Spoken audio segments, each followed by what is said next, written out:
A teraz, jeśli można powiedzieć, poproszę pana Georga Scharda z SOFORT. Thanks for getting invited. I'm glad to speak to you. I'm one of the managing directors of SOFORT, a very well-known service, payment service in Europe, and want to give you some views on the PSD2. And in the end, the PSD2 was initiated by our company. That's the background of this. In 2010, the European Commission opens an investigation on the EPC, the Banking Association in Brussels, on our complaint. And after that, they decided to change the PSD and brought up the Green Book. And now we are in the decision on the Econ Committee, and on the 4th of April it will be decided, the PSD will be decided in Parliament. Giving you a short introduction on my person, why I joined SOFORT. In the Wild West time of Internet, I was responsible at Conrad Electronic for the e-commerce business. It was a business of 250 million euro, and in 1 year, in 2003, I lost 9 million on fraud in the Internet, and it was a tremendous loss in the end. And we were looking for secure payment methods, because if you are selling iBooks, laptops, etc., you get a lot of fraud, and all payment methods failed. Credit card fails, PayPal was too expensive, and the banks delivered no secure payment methods, especially for the Internet. And then I developed nearly the same idea with SOFORT, with a company, with a software company,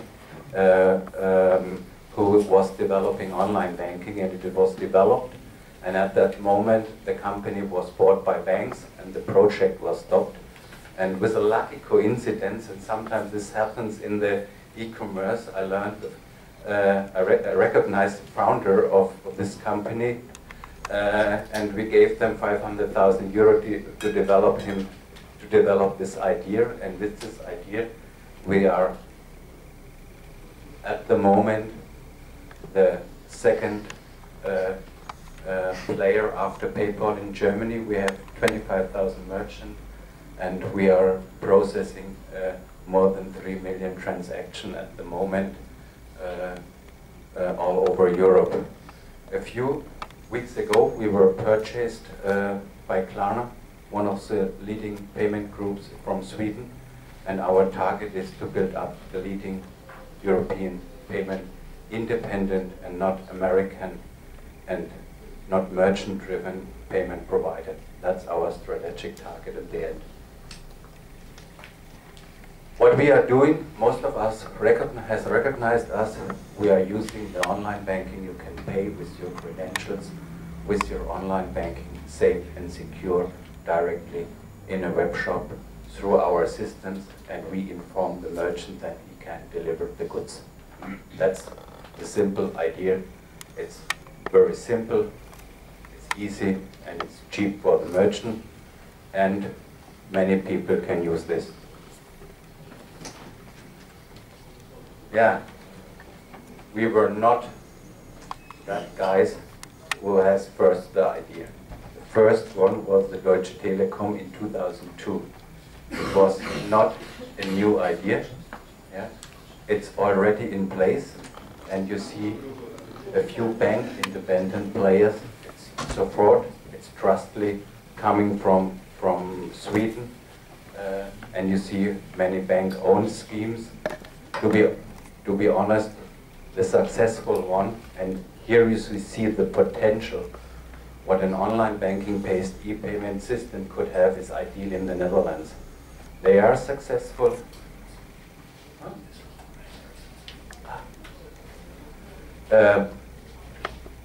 Ideal is very successful. They are processing more than 100 million transactions a year, and 60% of all the internet transactions in the Netherlands are done over Ideal. But the difference is Ideal is driven by 5 banks. They are located in Amsterdam, and they are knowing what they are doing. But this will never happen on a European level.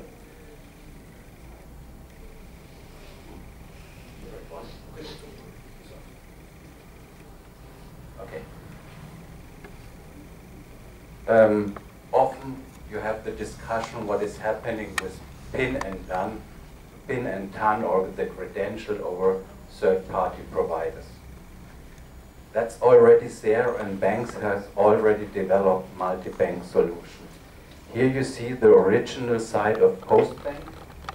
Here you can use your Postbank credential on a multi-bank solution of Star Money. It's owned by the saving banks in Germany, and there you can use it. The same credentials on Datev is the most important bookkeeping company in Germany with more than 50,000 small SME, and you can use your bank credential from every bank to make your payments and your bookkeeping over the service of Datev. And these solutions are recommended by all the banks because it's efficient, yeah, it's easy. Our idea was only to put such a technology on the merchant side, and that was the reason why we were obstructed, because to be honest, a bank owns nothing with us, but they could earn a lot with us in the future. Here you see other multi-bank solutions on the right side from Deutsche Telekom, from Allianz, and also a Swedish solution. Here the most famous solution in Germany. It's an app and also a server application for the PCs from the German saving banks. And over this application, you can use all German bank accounts from Deutsche Bank, from Postbank, from every other bank. And it's a not regulated company who drive this. It's a daughter company. It's outside the regulation of German saving banks. It costs 79 cents, and you can upload it on your iPhone.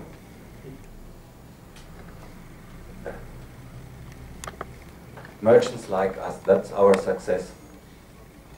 We take not the liquidity, and we have 25,000 merchants, and with such a solution you can also provide the small merchant. That was our success. If somebody has only 3 or 5 orders in the internet, he's sometimes not able to get a credit card contract, or is not able to make cross-border. We have many small merchants, for example, an Italian winery who wants to sell their wine to Germany. They are not able getting a credit card contract. They want easy solution, they want plug-and-play solution, and that was our success.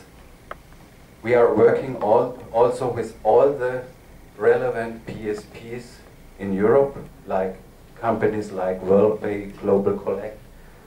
Very interesting is here Concardis. As I mentioned, we get obstructed from banks. Concardis works with us since 2010. They are owned by all the German banks and get fees from us. That's a little bit a silly situation, because on the one side they get fees from us, selling us, and their owners obstruct us, but this situation happens. We are working also with the Austrian Raiffeisen banks, because they see they have 42% market share in Austria, and their risk is not losing 1% to the saving banks, their risk is losing their money to PayPal, etc. And they are owning the bank-owned system, and they came to us and say, hey guys, we want to work with you. Because we see that our bank-owned system is not successful, and we know that we get not rich with you. But we want to protect our customers. We recommend you, and we get a small fee from you, and that's all. We are also working with one of the leading acquiring banks in Italy, and now we have also closed the contract with Hypobank in Austria. Yeah, that's the landscape. We step in. The most important thing on this topic is everybody who has a bank account can pay with us. We started a country, even if we have 90–95% of bank coverage, then we started and opened a new country, and we have developed much more countries at the moment. You see, as you see on the slide.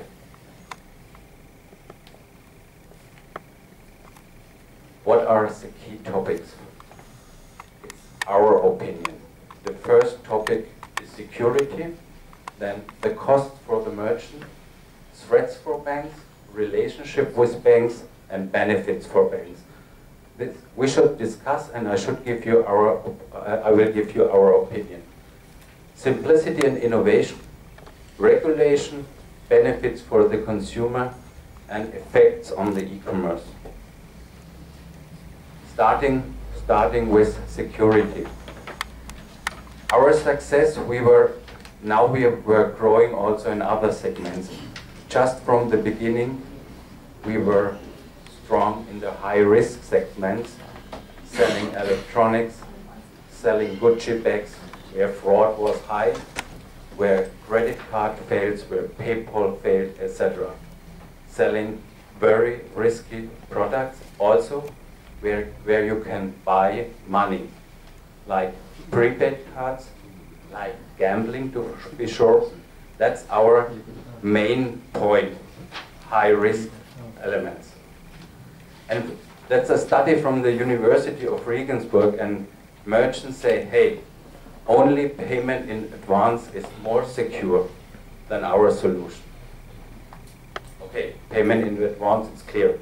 If I have the money, it must be secure. Sometimes, if you look at costs and security, our opinion is the cheapest payment methods always the securest. Security has nothing to do with fees. Look at credit card and debit cards. In debit cards, in some countries you have nearly no fraud anymore. For example, in the Dutch market. And they get 3 or 4 cents per transaction. And in Poland, not in Poland, in Portugal, they get 0.9% per transaction, and they have fraud rate of 0.7%. That's the difference. Fraud has nothing to do with, security has nothing to do with fees. I think security is key in that business. I will go through. We can also hand out this, the slides, what we are doing on security. We also bought a bank a few years ago to show that we drive our IT systems like a bank has to do it in Germany. Very short story. As we bought the bank and built up the IT system, we asked the authorities to check us, and they did it. And in Germany, the Banking Association has this self-regulation body, and the companies, they did it on the behalf of the Banking Association. Said, okay, we do it, double money, one check, it's the same IT center. 1 week before checking us, we get a mail, yeah, as a bank, we say, we have to check you, but on political reason, we will not check you on the SOFORT side, on the payment infrastructure. If we want to show that we are secure, we get obstructed not to showing it. And that was the reason why we initiated also the PSD, because we want to, normally companies don't want to get regulated, don't want to get a license, don't spend money getting a license. But we see getting a license and can passport this all over Europe would help us a lot, bringing a speed up in our growth. That's the reason. Coming more to the political side of this issue. If you look at the payment market, sometimes we're looking also on the wrong enemies. If you look closer to it, you see most of the payment methods are owned, the successful payment methods are owned by the strongest competitors of the merchants. We see it with Amazon payments and Amazon, we see it with PayPal and eBay, and you have here in Poland the same situation with PayU, sitting left to me, right hand to me, and Allegro. And merchants don't like it getting affected by this by their strongest competitor in the end. Credit cards are too expensive and had not the reach for the merchant. That's this problem here. And what does merchant really want? They want high security, low cost, quick liquidity, important issue, low administration cost, and they hand over some benefits to their consumers. If you look at Lufthansa, only we and direct debit are free. If you use PayPal and even you use the Miles and More credit card, you have to pay a surcharge of more than €5. And it's only for a national flight. In an international flight, it goes up to €21. That's the threats for banks in the future. And what we see discussing with big American investors and what we see on the Apple and Google and Facebook not so much, but on the Google and Apple side and on the PayPal side, banks should be afraid in future, to be honest. That's the game of the future. And they all invest. And for Apple, with a free cash of 180 billion, it's easy to invest 2 billion in the payment sector. 2 billion are nothing for them. And with 2 billion, you can buy everything. And that's the user base of the third quarter, to have not so high figures. Relationship with banks and benefits for banks. Bank-driven, online banking-based e-payment solution will never be successful on the European level. That's our opinion, but banks tell us that's true. You see the My Bank initiative in Italy, and it has really failed.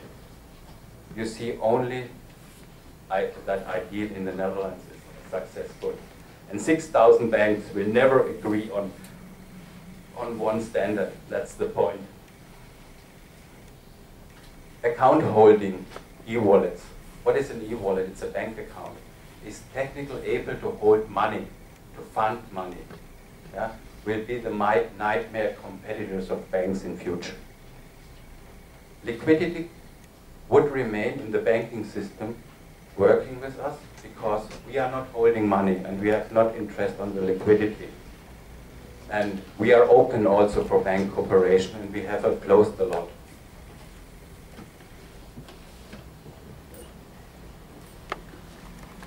What is simplicity and innovation? That's always a little bit a critical discussion. What is really innovation? What is simplification? What we mean is that you need no additional account, you need no additional login. Use your well-known and trustful bank login, available for 200 million consumers in Europe. Everybody has this. Yeah? And online banking will the future way how I will communicate, or I will communicate with my bank. Transparency, everything you do over our system, if you in the next second would log in your online banking, you would see what you have done. That's the difference with other systems. You can check what you have done. Security and money laundering compliance. It's a credit transfer. It's under the complete oversight. It's a transfer from one bank account to another regulated bank account. And sometimes we talk to authorities, and I always tell them, if you look at money laundering, transferring money from Germany to Brazil, drugs money in small portion over PayPal accounts, it's used, that's there. Yeah? And what's the difference? Yeah? It's a credit transfer, and our system is a little bit like a mirror. In our system, you find every transaction you have to find also in the banking system. It's like a control. Yeah? In the perspective, sometimes in some member states, companies get a license with an anonymous payment method like a PaySafe card or whatever. But from an money laundering perspective, it would be a very great step forward. And that's the opinion on our company of Mr. Almunia. And then you see our opinion with that, and I have to stop. I get the sign, and okay. But,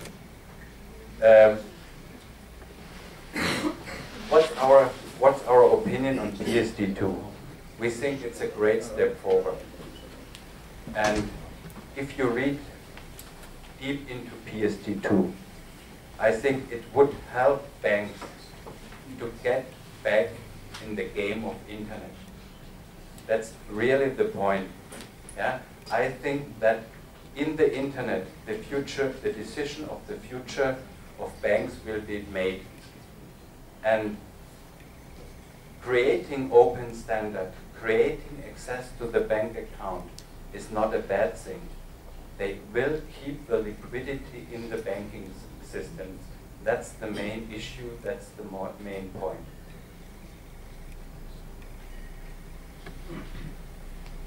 For consumer, no additional cost, no additional card, no additional account, everything easy, but you can only purchase if you have money on your account, not getting into debt. That's also sometimes the difference with other solutions. Yeah, and payment costs a little bit like a tax. And if you look at the economy of e-commerce, I know not many companies who are in as retailers who have or earn more profits than 1 or 2%. That means often the payment costs are much higher than the profit of the e-commerce companies. And this profit is transferred outside Europe. Look at the tax statements of PayPal and where they are paying tax. They don't pay in Luxembourg. They don't pay in the United States. They pay in Hong Kong, to be honest. Yeah? And we transfer all our profits from the European e-commerce on the tax of payment instruments outside Europe, and nothing has come and our state here gets no tax. That's the point here. Okay, thanks. I have finished. Okay, thank you very much, Mr. Schardt.